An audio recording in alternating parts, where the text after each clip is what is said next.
Barşamızı salamızda бүгінгі сабақта Pinduoduo сайтынан алған товарларымыз покупка жасайтын боламын. Дәл өздеріңіз көріп тұрғандай, дәл осы пакет, Pinduoduo сайтынан алған киімдер және де аяқ киімдер болатын. Қазір сіздерге әрқайсысын жеке түсіретін боламын. Ең алдымен мен осындай ерлерге арналған кроссовкамен бөлісетін боламын. Қазір ашамын. Іші осындай табанға қойып шығады екен. Екі аяғына екеу, кроссовкаға. Этикеткасы. Негізі көбінесе Қытайдан ілініп келмейді, этикеткасы осындай болып келеді. Бірақ кейбір киімдерден ілгішімен бірге келеді. Мен сіздерге алдыңғы сабақта айтқан болатынмын, негізі өздеріңіз мысалға 44-ші болмаса 40-ші размер келетін болсаңыздар, 41-ші размерге заказ бересіздер, яғни маломерка болуы мүмкін. Бір размер үлкен бергендеріңіз дұрыс. Мысалы 37 келетін болсаңыз, 38-ші размер дегенде. Мына аяқ киім 42-ші размерде, 40-41-ші размерге болатын аяқ киім. Қараңыздар, сапасы бәрі анық көрсетіліп тұр деп ойлаймын. Іші осындай. Мынау көктем күз мезгіліне арналған, табаны осындай. Мен видеоның соңында сіздерге ссылкасын, бағасын айтатын боламын. Бағасын айтпасам да ссылкасын бөлісетін боламын. Егер де сіздерге осы мен қазір көрсететін товарлардың сілтемесі керек болса, комментарий бөліміне жазсаңыздар, мен сіздерге міндетті түрде жауап қайтарамын. Енді келесі киімді көрсетейін. Мынау куртка. Бұл қалың деп айта алмаймын, себебі бұны көктем күз мезгіліне киюге болады. Дәл осындай күшті сапада куртка. Қолдары осындай. Мен киіп көрсете алмаймын, себебі бұл заттар менікі емес. Қолым осындай. Резинасы типа ұстап тұрады да, андай қылып қолға түсіп кетпейді. И жағасы осындай жылы, утепленный. Былай сәнді, модасы да күшті. Еше бұны жуған кезде жиырылып қалмайды да, мындай көріп тұрсыздар өздеріңіздер сызық болып тұр. Яғни осы мақталардың жиырылып тұруына. Не? И мынау шыққан этикеткасы типа. Мен дәл осы куртканы алдында жолдасым алған болатын, және бірнеше клиенттер заказ берген. Бірақ мен осы куртканың темный синий цветін алғам. Мен шашып тастағанын айтпаймын. Шлем салайыншы.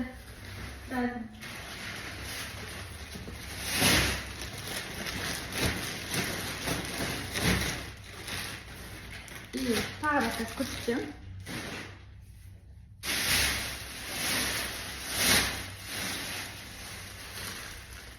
Мынау водолазка. Мен қазір көрсетіп жатқаным ерлерге арналған киім. Мынау этикеткасы, мына QR кодпен осы водолазканы таба аласың. Яғни Pinduoduo сайтына кіріп, сканерден мына QR кодты өтсең, дәл осы водолазканы шығарып береді. Мен көрсетіп жатқан киімдердің барлығы сапалары өте жоғары, качествосы да мықты. Міне. Андай отырысқа да киіп кете бересің, джинсы шалбармен болсын. Міне, ұзындығы осындай. Жағасы бар. Денеге ыңғайлы. Жақсы материалды. Қыздың артына апаратын киім көрсететіндей болдым ғой. Тоже мынау да водолазка, бірақ бұның жағасы қатты ұзын емес.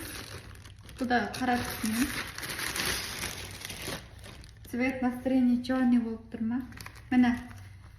Бұның да жағасы бар, бірақ анау сияқты үлкен емес. Міне. Дәл осындай материал, жаңа алдынан көрсеткен. Бұның да сапасы жақсы, және де мынау этикеткасы. Негізі Pinduoduo сайтында көбінесе киімдер маломерка болып келеді.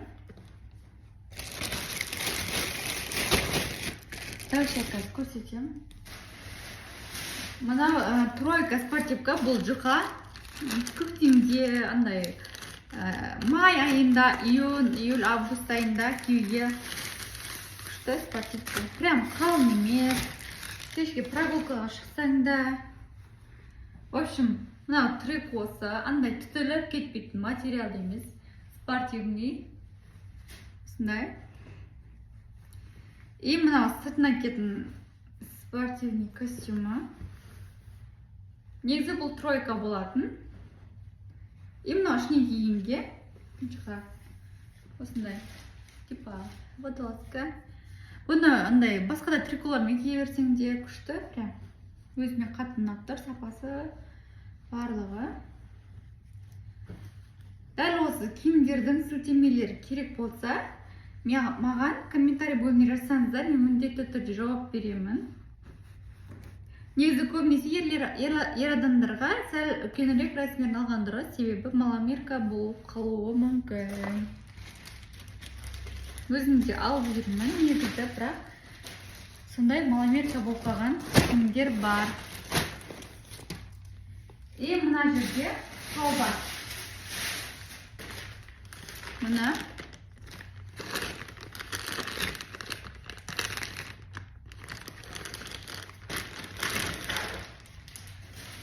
шалбар типа андай джинсы шалбар сияқты деп айта аламын, себебі бұл қалыңдау, еще қатты материалдындай. Іші осындай, и начоспен. Мына қалтасы бар екен, и еще алдында замогы бар, чемесі, қалтасы кең екен, мына жерге дейін. Мына и мына этикеткасы. Бұның да сапасы өте жақсы, бағасы да жақсы деп айта аламын, себебі қаншалықты бағасы қымбаттау болса, заттың сапасы соншалықты жақсы болып келеді. Негізі қатты арзан затқа ұрынбау керек, себебі бағасының сай болып келеді. Яғни арзан болса, некачественный товар келеді. Мен көбінесе оригинал, бренд, флагманский магазиндерден товар аламын, себебі ол магазиндердің товарлары упаковкасы жақсы болып келеді, және де оригинал болып келеді. Қарап тұрсаңыздар, дәл осы бірінші пакет бітті. Енді мен екінші пакетті ашамын.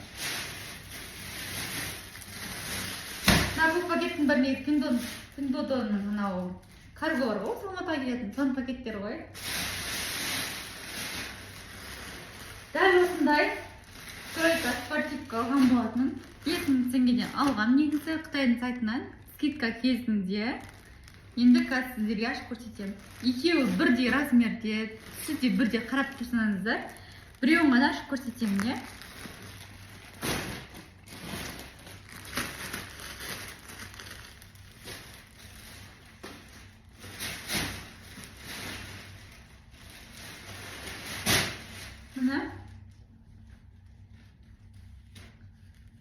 Мына ішінде начосмен. Былай жақсы, негізі ары-бері киімге, магазинге, кешкі прогулкаға. Кешкі демей қойын, қыста қаяқтың прогулкасы ба? Қыста адам үйде отырады ғой. Мына. Негізі көктемде киімге де жақсы ғой. Мына. И осындай несі бар, значок, и өзінің бренд несі атауы.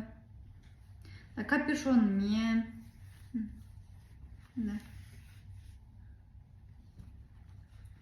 Тағы жилеткасын көрсетем. Жилеткасы. Дәл осы спортивка. Сіздер ойлап қалмаңыздар, каргосымен бірге 5000 теңге деп, каргосы ол бөлек. Просто Пиндода сайтындағы бағасын айтып жатырмын, оны скидка кезінде алған болатынбыз. Міне. В общем, тройка. Қазір жинай салайын. И сіздерге проектін көрсетейін. Мына. Бұл қысқа арналған типа кроссовка. Іші осыны қалың прямшы.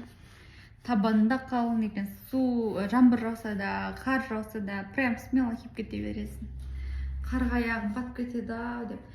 Білмеймін енді солтүстік жақта, бірақ оңтүстікте киюге стоит. осындай қағаз оралып келеді негізі. Этикеткасы ілініп тұр екен. Вот. Қараңыздаршы, қандай қалың, баған спортивкамен киіп кете берсең де. Табанында қалың еще. И